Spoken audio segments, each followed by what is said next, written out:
किसी ने क्या खूब कहा है कि जंगल में जो सीधे पेड़ होते हैं वो सबसे पहले काटे जाते हैं और जो टेढ़े मेढ़े तिरछे पेड़ होते हैं वो सदियों तक जंगल में खड़े रहते हैं। एक बच्चा अपने पिता के साथ एक जंगल में घूमने के लिए जाता है। वो दूर से देखता है कि एक शेर एक हिरन का शिकार कर रहा था। उस बच्चे के मन में ये दृश्य देखकर एक करुणा का भाव उदय होता है। वो अपने पिता से कहता है कि पिताजी, ये हिरन तो कमजोर है और वो शेर उसको खा रहा है, हमें उस हिरन को बचाना चाहिए। ये सुनकर पिता कहते हैं, लेकिन वो शेर भी तो भूखा है, अगर तुम हिरण को बचाओगे तो तुम शेर के लिए बुरे बन जाओगे। तो इस परिस्थिति में तुम क्या कर सकते हो?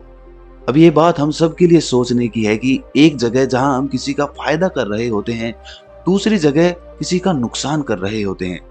जैसे एक सिक्के के दो पहलू होते हैं, उसी तरह अच्छाई और बुराई के भी दो पहलू होते हैं। तो सवाल ये है कि किसी आदमी को कोई अच्छा काम करना है, अच्छा बनना है, तो वो किस तरह का काम करे जो किसी को आहत ना पहुंचाए। तो आज की जो कहानी मैं आपको सुनाने वाला हूं, उसमें आपको कर्मों का पूरा ज्ञान मिलेगा कि असल में कर्म क्या है और कर्म, अच्छे कर्म क्या होते हैं। इससे पहले कि आप इस कहानी में खो जाएं, इस चैनल को सब्सक्राइब जरूर कर लें। तो चलिए कहानी शुरू करते हैं। बात उस समय की है जब गुरुकुल में शिक्षाएं हुआ करती थी। मतलब गुरुकुल में बच्चे सीखने के लिए जाते थे, वहीं पर रहते थे, वहीं पर प्रकृति का आनंद लेते थे और वहीं पर अपनी शिक्षाएं ग्रहण करते थे। ऐसे ही वेणुवन गांव का मोहन नाम का युवक गुरुकुल में पढ़ाई करने के लिए जाता है। उसके माता पिता उसे बचपन में ही उस गुरुकुल में भेज देते हैं। गुरुकुल में जाने के बाद बहुत सालों तक वो अपने सहपाठियों के साथ बहुत अच्छी अच्छी शिक्षाएं ग्रहण करता है। उसे वहां पर जीवन के सिद्धांत सिखाए जाते हैं। उनमें से एक सिद्धांत ये सिखाया जाता है कि हमेशा भलाई का काम करो, अच्छा काम करो, सबकी मदद करो। ये ज्ञान मोहन के दिमाग में बहुत गहरे से बैठ गया था। इसीलिए जब वो वापस गुरुकुल से अपनी शिक्षा ग्रहण करके आया तो वो अपने गांव में सबकी मदद करता था, हर किसी का काम करता था। कोई भी युवक उससे कोई काम करने के लिए कहता तो वो मना नहीं करता था। लेकिन जैसे जैसे समय बीतता गया, एक दिन उसने अपने कानों से छुपकर सुना कि गांव के कुछ युवक उसका मजाक बना रहे हैं। वो सब कह रहे हैं कि वो तो फायदा उठाने के लिए है, उसके तो मजे लो, उसका लाभ उठाओ जितना हो सके। वो किसी के काम को मना नहीं करता, वो दूसरों का काम करने के लिए अपना काम भी छोड़ देता है। बताओ कितना मूर्ख है। ये सुनने के बाद मोहन के कानों में खून उतर आया। वो निष्पक्ष भाव से सबकी मदद करता था, सच्चे दिल से करता था, लेकिन बदले में उसे क्या मिला? ये सुनकर उसका दिल सहम गया और उसने मन ही मन में निश्चय किया कि आज के बाद वो किसी की भी मदद नहीं करेगा। और अब मोहन गांव का ऐसा युवक बन चुका था जो किसी की मदद नहीं करता था। चाहे कोई कितनी भी परेशानी में क्यों ना हो, मोहन को कोई फर्क नहीं पड़ता था। मोहन का ये बदलाव देखकर सब गांव वाले आश्चर्यचकित रह गए। कल तक जो दया का सागर था, इतना दयालु था, कुछ ही समय में इतना निर्दयी बन गया। ये देखकर मोहन के माता पिता को भी उसकी बहुत चिंता हुई। उन्होंने अपने बेटे से पूछा कि बेटा, ऐसी क्या बात हो गई है, तुम इतना क्यों बदल गए हो? तो मोहन ने कहा, "हाँ, इस जमाने में किसी की भलाई करके कुछ हासिल नहीं होता। ये बात मैं महसूस कर चुका हूँ। मैंने जीवन में जितनी भी गुरुकुल से शिक्षाएं ग्रहण की, वो सारी शिक्षाएं बेकार चली गई, वो व्यर्थ हो गई, क्योंकि ये संसार किसी का नहीं है। यहाँ सच्चे दिल से कोई किसी की मदद कर दे, उसको उसको बेवकूफ समझा जाता है।" और ये कहते कहते मोहन वहीं पर रोने लगा। और इसके बाद मोहन बहुत परेशान रहने लगा। उसके माता पिता पहले वाला मोहन चाहते थे, वो वही मोहन चाहते थे जो सब लोगों की मदद करता था। लेकिन उनका बेटा कहीं दूर निकल चुका था। दिन ब दिन हालत और भी गंभीर होती गई। एक दिन उनके माता पिता को पता चला कि पड़ोस के गांव में एक बौद्ध भिक्षु आया हुआ है और वो मानव स्वभाव के बारे में बहुत सारी बातें बता सकता है। इसीलिए मोहन के माता पिता मोहन को लेकर उस बौद्ध भिक्षु के पास पहुंचते हैं। जब वो उस गांव में घुसते हैं तो एक औरत एक बौद्ध भिक्षु को बहुत जला कटा सुना रही थी। वो उसको कह रही थी कि इनको शर्म नहीं आती, भीख मांगने के लिए आ जाते हैं, सुबह सुबह अपना काम तो नहीं करते, दरवाजे पर आकर खड़े हो जाते हैं और पता नहीं ऐसी क्या क्या बातें। लेकिन बौद्ध भिक्षु तो भिक्षा मांग कर ही खाते हैं, उन्हें तो सब कुछ सहना पड़ता है। इसीलिए वो बौद्ध भिक्षु एकदम शांत खड़ा हुआ था। उसमें क्रोध का भाव तिनका मात्र भी नहीं था। और जब उस भिक्षु को उस घर से भिक्षा नहीं मिली तो वो दूसरे घरों की तरफ निकल गया। ये सारा दृश्य मोहन भी देख रहा था। इसके बाद उसके माता पिता कुछ गांव के लोगों से पूछकर उस बौद्ध भिक्षु के ठिकाने पर पहुंचते हैं। वहां पर पहुंचकर वो देखते हैं कि ये वही भिक्षु था जो गांव से भिक्षा मांगकर वापस लौट आया था, जो गांव में भिक्षा मांग रहा था और जिसे वो औरत जली कटी सुना रही थी। उसे देखने के बाद मोहन और उसके माता पिता ने उसे प्रणाम किया और वो वहीं पर बैठ गए। उसके बाद मोहन के माता पिता ने सारी परिस्थिति उसे बयां कर दी।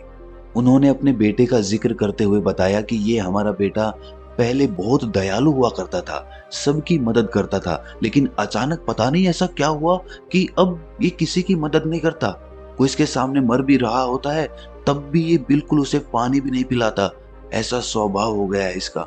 हम कुछ समझ नहीं पा रहे कि ये बदलाव अचानक से हुआ कैसे।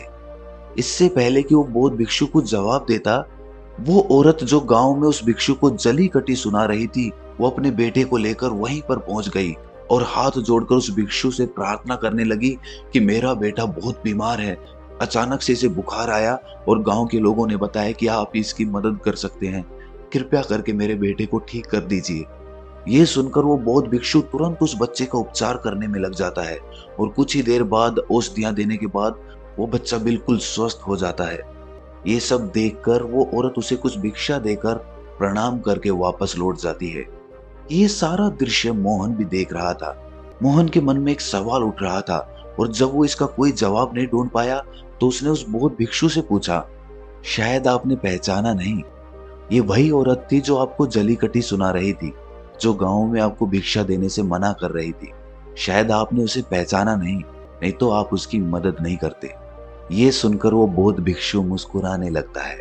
उसके बाद वो बौद्ध भिक्षु मोहन को बताता है कि दूसरों की अच्छाई करने से कुछ अवस्थाओं में दुख मिलता है, लेकिन अगर तुम कर्मों का सिद्धांत समझ लेते हो तो अच्छाई और बुराई, इसके सारे भेद तुम्हारे सामने स्पष्ट हो जाएंगे। मैं भली भांति जानता था कि ये वही औरत है, लेकिन मैंने बिना कोई द्वेष का भाव रखे हुए वही किया जो मेरा कर्तव्य था। जब आप किसी की भलाई या किसी की अच्छाई बिना किसी लालच के करते हो, बिना किसी बदले के करते हो, बिना किसी द्वेष के करते हो, वही अच्छाई होती है। लेकिन अक्सर हम लोग जब किसी की मदद करते हैं तो हमारे मन में यही भावना बन जाती है कि बदले में वो इंसान भी मेरी मदद करे, लेकिन जरूरत पड़ने पर जब वो हमारी सहायता नहीं करता तो हमें दुख होता है। इसीलिए किसी भी इंसान के साथ बिना कुछ पाने के भाव से उसका भला करो और उतना ही भला करो जितना तुम्हारा सामर्थ्य हो, मतलब तुम्हारी आर्थिक और शारीरिक क्षमता के हिसाब से, ताकि कल को अगर वो इंसान तुम्हारे साथ बुरा व्यवहार भी करे तो तुम्हें उसका खेद ना हो, उसका पश्चाताप ना हो कि मैंने तो इसके लिए इतना कुछ कर दिया और ये मेरे साथ अब ऐसा व्यवहार कर रहा है। इसीलिए किसी का उतना ही भला करो जिससे तुम आहत ना हो। दूसरी बात, किसी दूसरे परिवार के झगड़े के बीच में तुम कभी मत पड़ना। अगर कोई पति पत्नी आपस में लड़ रहे हैं और वो पति अपनी पत्नी को पीट रहा है और तुम उसे बचाने के लिए पहुंच जाते हो कि तुम भाई औरत को क्यों पीट रहे हो, तो ऐसा करना तुमको संकट में डाल सकता है, क्योंकि वही औरत जिसकी तुम मदद करने के लिए गए हो वो ये कह सकती है कि ये हमारी आपस की बात है, तुम्हें इससे क्या लेना देना, और इसका तुम्हारे पास कोई जवाब नहीं होगा। इसीलिए दूसरे के फटे में कभी टांग मत डालना। अगर ऐसी स्थिति कभी पैदा हो जाए, कोई तुमसे मदद मांगे तो दरबारियों तक खबर पहुंचा दो, अदालत उसका फैसला करेगी। तीसरी बात, अपने विवेक का इस्तेमाल करो। अपनी आंखें खोलकर देखो कि किसे वास्तविक रूप से मदद की जरूरत है और कौन ढोंग कर रहा है, क्योंकि अक्सर लोग दया का पात्र होने का दिखावा करके आपको बेवकूफ बनाकर आपसे मदद ले लेते हैं। जैसे कि आज के युग में हम बहुत सारी जगहों पर देखते हैं, बस अड्डों पर, रेलवे स्टेशन पे, कि बहुत सारे छोटे छोटे बच्चे भीख मांगते रहते हैं। अब उसमें दो स्थितियां पैदा होती है। अगर आप उनको भीख देते हो तो आप भीख मांगने को बढ़ावा देते हो, और अगर भीख नहीं देते हो तो वो बच्चा शायद आज खाना भी ना खा पाए। इसीलिए ऐसी स्थिति में आपको अपने विवेक का इस्तेमाल करना चाहिए। आप उसको पैसे देने की बजाय खाना खिला सकते हो या कुछ किताबें दिला सकते हो। इसीलिए सही तरीके से मदद करने के लिए विवेक का होना बहुत जरूरी है, वरना तो आपके धन का दुरुपयोग ही होगा।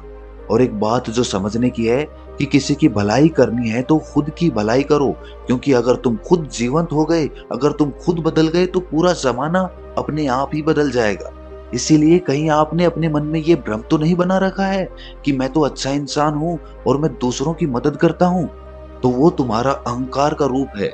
इंसान कभी भी आखिर तक पूर्ण नहीं होता, और जो अपने आप को पूर्ण समझ रहा है वो धोखे में है। इसीलिए दूसरों को बदलने की बजाय खुद को बदलने पर ध्यान दे। और इसके लिए आपको भीड़ में भी अकेला रहना सीखना होगा। आप सबके साथ हैं, सब में उपस्थित हैं,